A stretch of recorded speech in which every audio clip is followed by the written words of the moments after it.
হাতে সময় কম, কিন্তু তাড়াতাড়ি একটি রেসিপি বানিয়ে ফেলতে হবে। এই তাড়াতাড়ি বানাবার রেসিপির মধ্যে কিন্তু আমরা ডিমের ঝোলকেই বেশি প্রাধান্য দিই।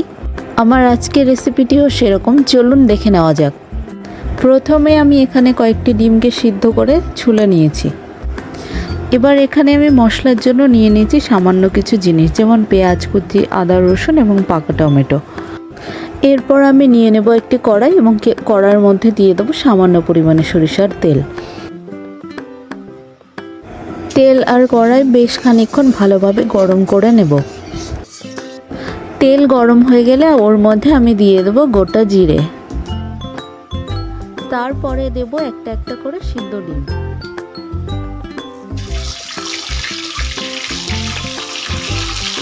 ডিম দেওয়ার পর ডিমের মধ্যে দিয়ে দেবো সামান্য করে নুন এবং হলুদ।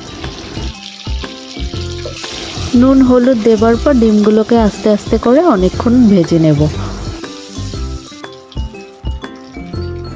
ডিমগুলো বেশ খানিক সময় ভাজা হয়ে গেলে আমি তার মধ্যে দিয়ে দেবো কুচিয়ে রাখা পেঁয়াজ এবং কাটা টমেটো। তারপরে আমি দিয়ে দেবো আদা রসুনের পেস্ট। এরপর আমি দিয়ে দেবো শুকনো লঙ্কা গুঁড়ো এবং জিরের গুঁড়ো।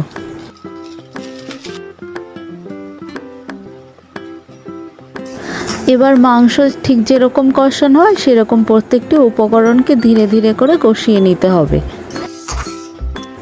অল্প কিছুক্ষণ কষানোর পরে আমি ডিমের মধ্যে দিয়ে দেব পরিমাণ মেপে হলুদ এবং নুন।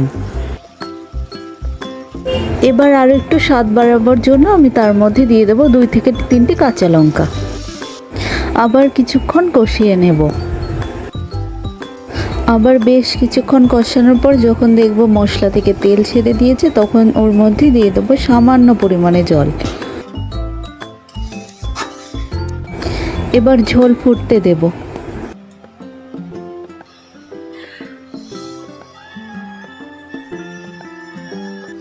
ঝোল ফুটে শুকিয়ে গেলে আমি গ্যাসের ফ্লেম অফ করে দেব।